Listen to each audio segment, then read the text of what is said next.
Hello friends, welcome to my YouTube channel. Today we are going to learn new poem. Please listen from Standard 9th Subject English. Let's go start. विद्यार्थी मित्रांनो, please लिसन या कवितेमध्ये एका किशोरवयीन मुलाने आपल्या आई वडिलांना सांगतोय की प्लीज लिसन, कृपया तुम्ही माझं ऐकून घ्या आणि तुम्ही मला समजून घ्या. चला तर मग कवितेला सुरुवात करूया. When I ask you to listen to me. When I ask, when म्हणजे जेव्हा, आय आस्क यू मी तुम्हाला सांगतो, टू लिसन टू मी तुम्ही माझं ऐकून घ्या. When I ask you to listen to me जेव्हा मी तुम्हाला माझं ऐकून घ्यायला सांगतो. And you start giving me advice, आणि यू स्टार्ट तुम्ही सुरू करता, गिविंग मी ॲडवाईज म्हणजे मला ॲडवाईज द्यायला, मला सल्ला द्यायला सुरू करता. You have not done what I asked. You have not done तुम्ही ते केलं नाही, व्हॉट आय आस्क्ड म्हणजे मी जे सांगितले ते तुम्ही केलं नाही. असं एक किशोरवयीन मुलगा आपल्या आईवडिलांना सांगतो. Next stanza. When I ask you to listen to me. When I ask you जेव्हा मी तुम्हाला सांगतो, लिसन टू मी तुम्ही माझं ऐकून घ्या, माझे म्हणणे ऐकून घ्या. And you begin to tell me why, आणि यू बिगिन तुम्ही सुरू करता, टू टेल मी म्हणजे तुम्ही मला सांगायला सुरुवात करता. Y I shouldn't feel that way म्हणजे तुम्ही मला सांगायला सुरू करता, Y I shouldn't feel that way म्हणजे मला का असं वाटू नये असं तुम्ही मला सांगायला सुरू करता. You are trampling on my feeling. You are trampling, trampling म्हणजे तुडविणे, चिरडून टाकणे. ऑन माय फिलिंग, फिलिंग म्हणजे भावना. You are trampling on my feeling म्हणजे तुम्ही आमच्या भावना चिरडून टाकता किंवा पायदळी तुडविता. Next stanza. When I ask you to listen to me. When I ask you जेव्हा मी तुम्हाला सांगतो, टू लिसन टू मी तुम्ही माझं म्हणणे ऐकून घ्या. And you feel you have to do something. And you feel आणि तुम्हाला वाटते, you have to do something तुम्हाला काहीतरी करायला हवं असं तुम्हाला वाटते. टू सॉल्व माय प्रॉब्लेम्स म्हणजे माझ्या ज्या प्रॉब्लेम्स आहेत, ज्या समस्या आहेत त्या सोडवण्यासाठी तुम्हाला काहीतरी करायला हवं असं तुम्हाला वाटतं. You have failed me. You have failed me म्हणजे तुम्ही मला अपयशी ठरवता किंवा माझ्या निर्णय क्षमतेवर तुम्ही अविश्वास दाखवता. Strange as that may seem. Strange म्हणजे विचित्र, ॲज दॅट मे सीम जरी ते कितीही विचित्र असलं तरी तुम्ही मला अपयशी ठरवता किंवा माझ्या निर्णय क्षमतेवर अविश्वास दाखवता. म्हणूनच मुलगा कंटाळून म्हणतो, लिसन ऐका.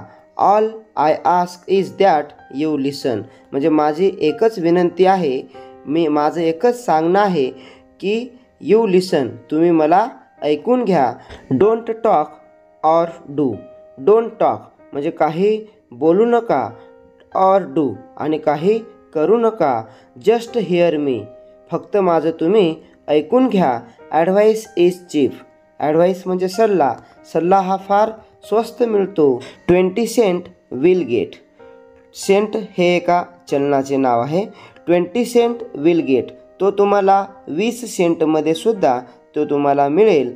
You both Dear Abby and Billy Graham in the same newspaper. Both म्हणजे दोघांचाही सल्ला तुम्हाला मिळेल. Dear Abby and Billy Graham या दोघांचाही सल्ला इन द सेम न्यूजपेपर एकाच न्यूजपेपरमध्ये अगदी कमी पैशामध्ये सुद्धा तुम्हाला तो मिळेल. Next stanza. And I can do for myself I am not helpless. And I can do for myself आणि मी स्वतः माझ्यासाठी काही करू शकतो. आय ॲम नॉट हेल्पलेस म्हणजे मला कोणाचीही मदतीची गरज नाही, मी असहाय्य नाही, मी स्वतः माझी मदत करू शकतो. May be discouraged and फाल्टरिंग.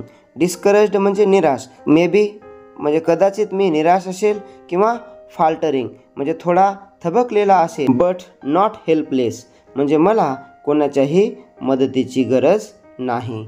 Next stanza. When you do something for me that I can. When you do something जेव्हा तू काहीतरी करतोस, फॉर मी माझ्यासाठी, म्हणजेच when you do something for me जेव्हा तू माझ्यासाठी काहीतरी करतोस, दॅट आय कॅन ते मी स्वतः मला करायचं आहे, ते मी स्वतः करू शकतो. And need to do for myself. And need to do ते करणं गरजेचं आहे. फॉर माय सेल्फ म्हणजे ते माझ्यासाठी करणं गरजेचं आहे. You contribute to my fear and inadequacy. You contribute म्हणजे योगदान देणे किंवा हातभार लावणे. You contribute to my fear म्हणजे भीती. अँड इनॲडिक्वेसी म्हणजे न्यूनगंड किंवा अपुरेपणा. You contribute to my fear and inadequacy म्हणजे तू माझ्या भीतीला आणि न्यूनगंडाला हातभार लावतोस, कारण की ज्या गोष्टी मी करायला पाहिजेत ते तू करतोस आणि त्याच्यामुळं माझ्यामध्ये न्यूनगंड निर्माण होते. Next stanza. But when you accept as a simple fact. But पण व्हेन यू ॲक्सेप्ट जेव्हा तू ॲक्सेप्ट करशील, मान्य करशील, ॲज अ सिम्पल फॅक्ट एक साधी गोष्ट तू जेव्हा मान्य करशील, that I feel what I feel. That I feel म्हणजे जे मला वाटतं, व्हॉट आय फील ते मी अनुभवतो. म्हणजेच माझ्या भावना आहेत. No matter how irrational. No matter म्हणजे काहीही फरक पडत नाही. हाऊ इरॅशनल म्हणजे कितीही तर्कहीन असतील, कितीही अविवेकी असतील, परंतु माझ्या भावना आहेत. Then I can stop trying to convince you. Then त्याच्यानंतर आय कॅन स्टॉप मी थांबू शकतो. Trying to convince you. Convince म्हणजे समजावून सांगणे किंवा पटवून देणे. ट्राईंग टू कन्व्हिन्स यू म्हणजे मी तुला पटवून देणे किंवा समजावून सांगणे थांबवू शकतो, कारण की कशाही माझ्या ज्या भावना असतील त्या ह्या माझ्या भावना आहेत, त्या कितीही तर्कहीन किंवा अविवेकी असतील. And get about this business of understanding what's behind this irrational feeling. And get about this business आणि ह्या माझ्या भावनाबद्दल जेव्हा तुला माहिती मिळेल, of understanding what's behind this irrational feeling. Irrational feeling म्हणजे अविवेकी किंवा तर्कहीन भावना. Of understanding what's behind this irrational feeling आणि तेव्हा तुला समजेल की या इरॅशनल फिलिंग्सच्या मागे, तर्कहीन भावनेच्या मागे व्हॉट्स बिहाइंड काय कारणे आहेत हे तुला नंतर समजेल, कारण की माझ्या भावना आहेत आणि त्या जरी तर्कहीन असल्या तरी त्याच्यामागे काहीतरी कारण आहे हे तुला समजेलच. Next stanza. And when that's clear the answers are obvious and I don't need advice. And when that's clear आणि जेव्हा ते स्पष्ट होईल, the answers are obvious. Obvious म्हणजे स्पष्ट दिसणे, आणि जेव्हा म्हणजेच उत्तरे मला माहिती असतील आणि मी तुला ते सांगेन, तेव्हा आय डोंट नीड ॲडव्हाइस तेव्हा मला सल्ल्याची गरज राहणार नाही. Irrational feelings make sense when we understand what's behind them. Irrational feelings म्हणजे अतार्किक भावना, मेक सेन्स म्हणजे अर्थपूर्ण वाटतात, व्हेन जेव्हा we understand what's behind them जेव्हा आपण त्याच्या पाठीमागचं कारण समजतो, तेव्हा ज्या इरॅशनल फिलिंग्स आहेत, अतार्किक भावना आहेत, या मेक सेन्स म्हणजेच अर्थपूर्ण वाटतात.